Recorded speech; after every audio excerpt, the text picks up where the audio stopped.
नमस्कार भारतवासियों। वित्त मंत्री निर्मला सीतारमण ने जो बजट पेश किए हैं वो बजट को कॉपीराइट बजट कांग्रेस ने कहा है, क्योंकि कांग्रेस के मैनिफेस्टो में जो घोषणा किया गया था उसका कॉपीराइट किया गया है, इसलिए कॉपीराइट बजट कहा गया है। लेकिन सबसे पहली बात है कि ये बजट में जीडीपी का ग्रोथ बताए हैं 8.8 ग्रोथ बताया है, लेकिन वही कृषि का 1.4 ग्रोथ बताया था। बोला कि कृषि का भागीदारी 65 से 70% होता है, लेकिन इसका ग्रोथ इतना कैसे है, इसलिए सही नहीं है। दूसरा बात है कि रंगीनी पद की चर्चा बिल्कुल नहीं किए। रोजगार के सृजन की चर्चा कंपनियों पर थोप डाले कि कंपनियां देंगे, अपने पर जिम्मा पर नहीं लिए हैं। जब विपक्ष ने प्रश्नकाल के दौरान क्वेश्चन किया तो मोदी जी संसद से बाहर चले गए, कोई जवाब नहीं। आप बोलते हैं कि हमको गला घोंट दीजिए, गला दबा रहे हैं। सोचिए कि इसके पहले शासन में, पिछले शासन में जो 100-150 सांसदों को निलंबित कर दिया, अब जब विपक्ष में आया था इसको गला घोट रहा है। मैंने मनमोहन जी, मैं देश के, रेल के, भेल के, सेल के, BSNL के, यानी सब कुछ को बेच दे, विपक्ष में कोई नहीं रहे। विपक्ष को मैंने आता तो विपक्ष 10 साल से नहीं था तो मनमोहन जी कर रहे थे, अब कर रहे हैं कि गला घोट रहे हैं। पहले कहते थे कि सिर्फ मोदी, अब मोदी कहाँ गए? विपक्ष का क्वेश्चन जनता के बाहर और भीतर क्वेश्चन हो रहा है। पहले 10 वर्ष में ना बाहर क्वेश्चन होता था, लेकिन अंदर क्वेश्चन संसद में नहीं होते थे, दुख दर्द नहीं सुनाए जाते थे जनता को। लेकिन अभी राहुल गांधी बहुत ही अच्छे नेता हैं और उनको उमांग चांडी पुरस्कार दिया जा रहा है। इस क्षेत्र में केरल का में शुरू किया गया पहला उमांग चांडी पुरस्कार जो राहुल गांधी को दिया जाएगा। बहुत अच्छे काम कर रहे हैं, बहुत एक्टिवेट है। और शास्त्री अमृत ने कहा है कि अगले प्रधानमंत्री ये बनेंगे। विपक्ष में कैसा भूमिका निभाते हैं इस पर निर्भर करता है। और सुनिए, पी चिदम्बरम ने इस बजट को प्रस्तुत किए हैं, इंग्लिश में कहे हैं, लेकिन इसका हिंदी अनुवाद सुप्रिया सुरीनेत ने सुनाए हैं। इनको सुनिए और समझिए कि ये बजट कैसा बजट है। न्याय पत्र को, कांग्रेस के चुनावी घोषणा पत्र को बड़ी तल्लीनता से और बड़े गौर से पढ़ा, और उनका ये जो कुर्सी बचाओ बजट है, ये एक तरह से कॉपी पेस्ट हमारे जो प्रपोजल्स थे उस घोषणा पत्र में, ऐसा प्रतीत होता है। उसमें से एम्प्लॉयमेंट लिंक्ड इंसेंटिव था, पहली नौकरी पक्की जो अप्रेंटिसशिप स्कीम प्रोग्राम था जिसको इंटर्नशिप प्रोग्राम के तौर पे प्रस्तुत किया गया है, एंजल टैक्स का जो स्टार्टअप से अबॉलिशन की बात हमने अपने घोषणा पत्र में, न्याय पत्र में कही थी, ये सारी बातें वहां से उठाई गई हैं।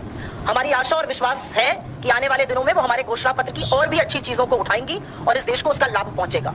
यहाँ पर मोटे तौर पर 7-8 अंकों में कुछ बातें हैं जो हमारी आशा थी और उस पर इस बजट का रिस्पांस क्या रहा है उसको अंकित कर देते हैं। सबसे बड़ी बेरोजगारी की समस्या इस देश के सामने है और ये हमारे देश की सबसे बड़ी चुनौती है, और आशा थी कि इस बजट में ऐसा कुछ होगा जिससे कि रोजगार का सृजन होगा, बेरोजगारी की समस्या का अंत होगा। छोटी छोटी नौकरियों के लिए लाखों लोग आवेदन देते हैं। रिस्पांस में जो हुआ है वो बहुत कम है। रिस्पांस में जो कॉपी पेस्ट किया गया है वो भी ठीक से नहीं किया गया है, और रिस्पांस में कहा गया है कि 2 करोड़ 90 लाख लोग, 3 तरह की स्कीमों में करीब 2 करोड़ 90 लाख लोगों को फायदा होगा। ये एक बहुत एग्जैजरेटेड नंबर लगता है, ऐसा नहीं होने वाला है, और कहीं ना कहीं रोजगार सृजन का एक बड़ा मौका खो दिया गया है। दूसरी बात महंगाई की, ये देश कमर तोड़ महंगाई से जूझ रहा है। आज होलसेल प्राइस इन्फ्लेशन करीब 3.4% है। फूड इन्फ्लेशन की जो लास्ट रीडिंग थी वो 9.5% है, और उसके बाद भी इकोनॉमिक सर्वे में 1.7% के एक मैन्युफैक्चरिंग डिफ्लेटर की बात की गई है। इन नंबर्स को जस्टिफाई करने के लिए विश्व के बड़े बड़े अर्थशास्त्री उस डिफ्लेटर के नंबर से यकीन नहीं रखते हैं, और यह भी मानना बड़ा मुश्किल है कि अगर 8.2% जीडीपी ग्रोथ हो रही है तो कृषि सिर्फ 1.4% पे और कंजम्पशन जो 2/3 हिस्सा होता है जीडीपी का वो मात्र 4% पे कैसे ग्रो हो रहा है। खैर, इकोनॉमिक सर्वे में महंगाई पर कुछ सेंटेंसेस, कुछ वाक्य बोले गए थे। वित्त मंत्री ने अपने तीसरे पैराग्राफ में महंगाई पर मात्र 10 शब्द बोले हैं। तो महंगाई को खत्म करने की, आम आदमी को राहत दिलाने की, जरूरी सामानों पर टैक्स को कम करने की कोई राहत कहीं दिखाई इस बजट में नहीं दी है। तीसरा जिस पर हम बात करना चाहते हैं वो शिक्षा है, और ये सच है कि शिक्षा का बड़े तौर पर गुणवत्ता उसमें कम है। आज बच्चे अपनी क्लास के हिसाब से, आधे से ज्यादा बच्चे अपनी क्लास के हिसाब से, जिस क्लास में वो हैं, उस तरह का ना टेक्स्ट पढ़ सकते हैं, ना उस तरह की मैथ कर सकते हैं, ना उस तरह का गणित कर सकते हैं, और यह भी माना जाता है कि उस तरह की स्किल नहीं है। तो शिक्षा पर कहीं ना कहीं ध्यान देना जरूरी था। एक और बात, और ये बहुत बड़ी बात आज की तारीख में, ये बहुत गर्म मुद्दा है, ये बहुत बड़ा मुद्दा है, और वो मुद्दा नीट का है। नीट की परीक्षा जिस तरह से लीक हुई, नीट वो परीक्षा है जो स्कूल के शिक्षा के बाद होती है, 12वीं के तुरंत बाद की परीक्षा है, और आशा थी कि इस पर बजट में कुछ ना कुछ अंकित किया जाएगा, लेकिन नीट पर एक शब्द नहीं बोला वित्त मंत्री ने। स्कूल एजुकेशन का यह हाल है कि लगातार बजट के बनिस्बत स्कूल एजुकेशन के बजट को घटाया जा रहा है, और पिछले बार के बजट में 1,16,417 करोड़ रुपए खर्च करने की बात थी, लेकिन जो अनुमानित, जो रिवाइज हुए फिगर्स, उसमें वो 1,08,868 रुपए खर्चा हुआ है। करीब 8,000 करोड़ रुपए एजुकेशन पर, शिक्षा जैसी चीज पर कटौती की गई है। चौथा पॉइंट हेल्थ केयर, स्वास्थ्य का है, और यह सर्वविदित है, सबको पता है कि पब्लिक हेल्थ केयर का बुरा हाल है, सरकारी अस्पतालों का बुरा हाल है। डॉक्टर की, नर्सेस की, टेक्नीशियंस की कमी तो है ही, जांच की मशीनों की, डायग्नोस्टिक्स की भारी कमी है, और यह माना जा रहा था कि हेल्थ पर, स्वास्थ्य पर खर्चा ज्यादा किया जाएगा, लेकिन स्वास्थ्य पर भी जीडीपी के बनस्पत खर्चा घटाया जा रहा है और अब सिर्फ वो 1.9% रह गया है। और सुनने की बात यह भी है कि पिछली बार का जो बजटेड अमाउंट था वो 88,956 करोड़ था, खर्च 80,000 करोड़ से कम किया गया, 8,000 करोड़ की से ज्यादा की इसमें भी कटौती की गई।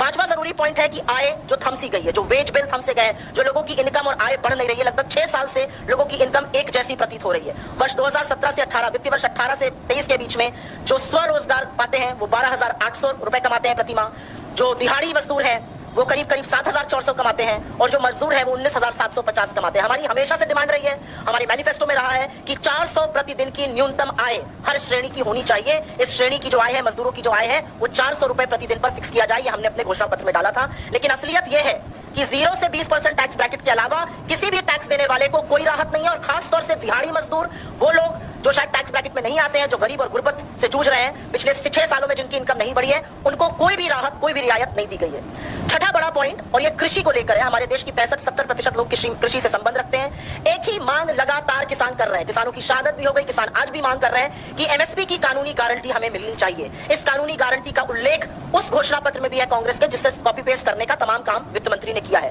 काश उन्होंने ये भी किया होता, लेकिन रिस्पॉन्स में उन्होंने कृषि का बजट घटाया है as a percentage of the budget. और एक ये भी सत्य है कि एमएसपी की लीगल गारंटी पर, कानूनी गारंटी पर उन्होंने एक शब्द नहीं बोला है। सातवीं बड़ी बात, एजुकेशन लोन्स को लेकर कहा गया, और क्योंकि इतनी ज्यादा बेरोजगारी है, लोगों की आय कम है, महंगाई ज्यादा है, जो एजुकेशन लोन लिए गए थे, हमारी ये मांग थी, हमारे घोषणा पत्र में भी हमने अंकित किया था कि एक बार जो आउटस्टैंडिंग एजुकेशन लोन्स हैं उनको माफ कर दिया जाए। लेकिन ऐसा नहीं हुआ और रिस्पॉन्स में एजुकेशन लोन देने की बात हुई, लेकिन जो एजुकेशन लोन लेकर आज जूझ रहे हैं, उस एजुकेशन लोन को चुकाने में, क्योंकि उनको नौकरियां नहीं मिली हैं, उनके परिवार की आय कम हो गई है, वो महंगाई से जूझ रहे हैं, उसके बारे में कुछ नहीं किया गया और वो जरूर इससे निराश होंगे।